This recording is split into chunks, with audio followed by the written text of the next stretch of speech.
2001년 독일 식인 커뮤니티인 카니발 카페에서 하나의 공고가 올라옵니다.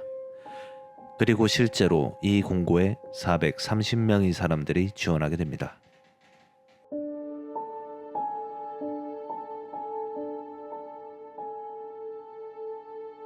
원래 카니발 카페 사이트는 범죄와는 관련 없는 커뮤니티였습니다. 다만 이상 성욕자들이 넘쳐나는 곳이었습니다.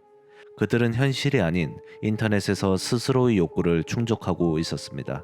인간 도축 소설이나 인간 고기 요리법 등을 공유하였는데요. 여기서 아르민 마이베스는 가명 프랭키로 활동하고 있었습니다. 어느 날 그는 해당 사이트에 충격적인 구인 광고를 올리게 됩니다. 그것은 바로 인육이 될 사람을 구한다는 공고였습니다. 누가 봐도 정신이 이상한 사람이 쓴 글 같은 공고인데요. 놀랍게도 해당 공고에 430명이 흥미를 가지고 지원합니다. 물론 기업이 특이한 마케팅으로 알고 지원하거나 그냥 단순히 재미로 지원한 사람이 대부분이었죠. 네, 대부분이요. 정말 진심이었던 사람은 430명 중에 4명이 있었습니다. 그들은 아르민 마이베스, 즉 프랑키의 집에 찾아와 면접을 보았습니다. 자신들이 정말 인육이 되고 싶은지, 또 어떤 방식으로 인육이 될 것인지 서로의 취향을 주고받았습니다. 여기서 3명은 생각이 바뀌어 집으로 돌아갔습니다. 하지만 마지막 1명, 베른트 위르겐 아르만도 브란데스란 사람은 인육이 되기로 결정합니다. 그들은 아무런 망설임도 없이 서로의 계약을 이행했습니다.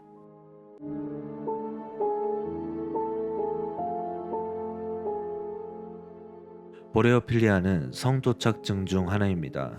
자신이 상대방에게 먹히거나 상대방이 자신을 먹는 것에 흥분하는 특이 취향입니다.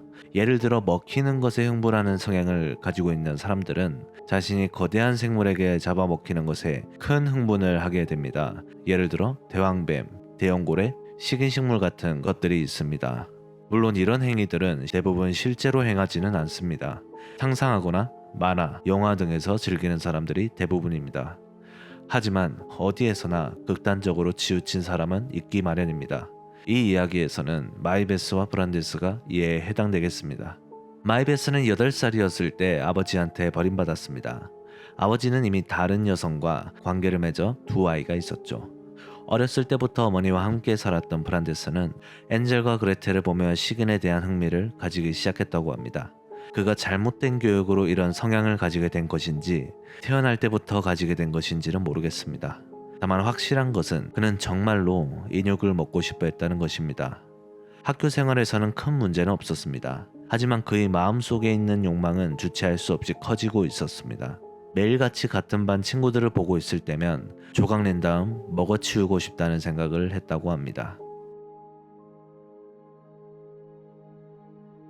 그는 미국의 연쇄살인범 제프리 데이머나 20년 동안 하노버에서 20명 이상의 남성을 살해한 프리츠 하르만에 관한 책들을 매일같이 읽었고 바비 인형을 조각내어 자신이 금고에 보관하는 취미를 가지고 있었습니다.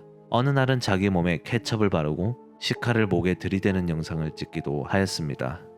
이런 기상천외한 행동을 매일같이 하는 마이베스는 놀랍게도 대외적으로는 바르고 친절한 한 명의 이웃이었습니다. 자신이 어머니가 있었기에 그는 충동을 억제하고 삶을 살아갈 수 있었습니다. 그의 욕망은 그저 자신만이 판타지로 남아있을 수 있었죠. 어머니가 돌아가시기 전까지는요.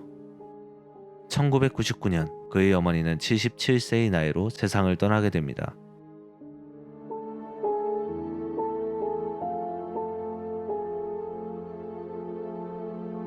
마이베스와 브란데스는 자신들이 성적 취향에 대한 이야기를 주고받았고 최종적으로 서로의 합의를 이끌어냈습니다. 그들은 보레오필리아이자 게이이기도 했습니다. 대화 이후 같이 침실에 들어가 둘만의 시간을 보냈죠.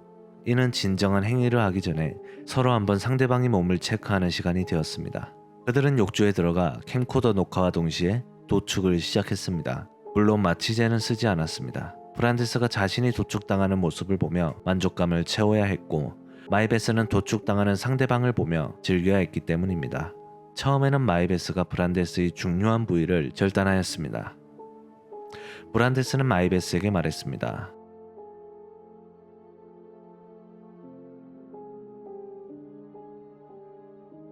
마이베스의 요리 실력은 그닥 좋지 못했습니다.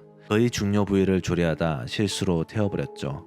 음식을 받은 브란데스는 너무 질기다면서 결국 자신의 것을 먹지 못했습니다. 어찌 보면 그에게는 살면서 한 번밖에 먹어보지 못할 음식이었을 텐데 말이죠.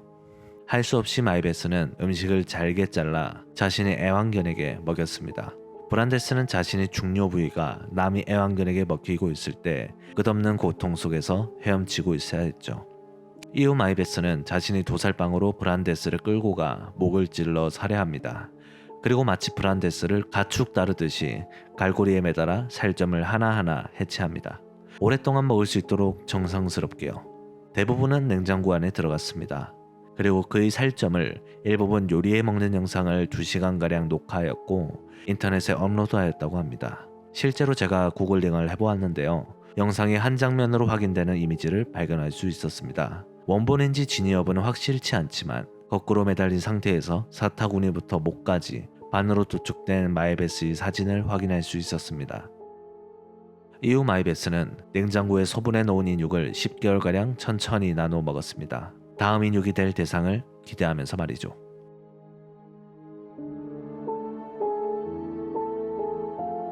마이베스는 브란데스의 인육을 모두 먹어치운 다음 두 번째 공고를 인터넷에 올렸습니다. 이번에도 비슷한 내용이 글이었습니다. 다만 첫 번째와는 다른 부분이 하나 있었습니다. 자신의 살해 과정을 자세히 적어둔 것입니다.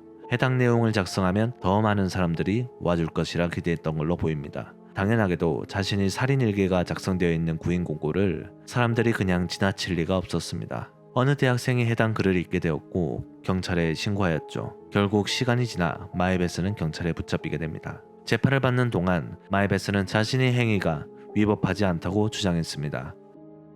카니발리즘, 즉 식인 행위는 우리가 중범죄로 인식하고 있습니다. 그 이유는 대개로 식인은 살인을 동반하기 때문입니다. 그런데 상호합의로 일어난 식인은 처벌할 수 있을까요? 놀랍게도 독일 법에는 식인에 관한 처벌 조항이 존재하지 않습니다. 그래서 마이베스는 자신의 무죄라고 주장할 수 있었죠. 하지만 법원에서는 여러 가지 정황을 고려하여 가실치사 혐의로 8년 6개월의 징역을 마이베스에게 선고했습니다.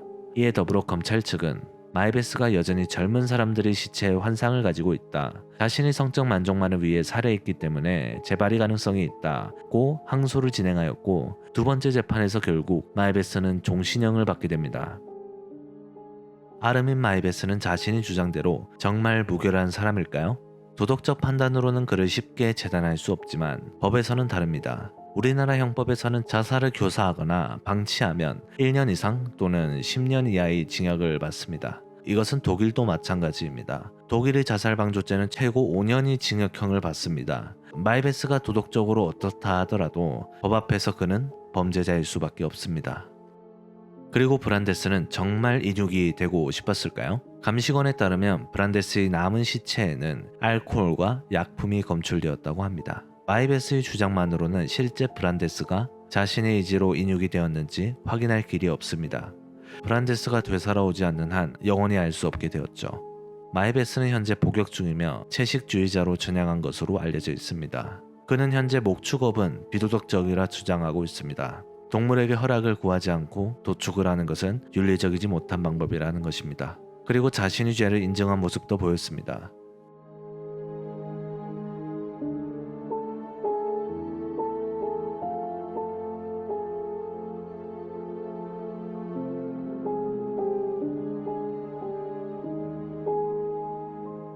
여러분은 어떻게 생각하시나요? 만약 법이 없는 세상에서 당신 앞에 자신을 살해해 주길 원하는 사람이 있다면 또 당신이 그 행위를 즐거워한다면 어떻게 하시겠나요? 과연 정말 해도 되는 일일까요? 지금까지 영상 봐주셔서 감사합니다. 저희 채널은 항상 새롭고 놀라운 이야기로 찾아뵙겠습니다. 재밌는 주제나 듣고 싶은 이야기가 있으시다면 댓글로 작성해주세요. 감사합니다.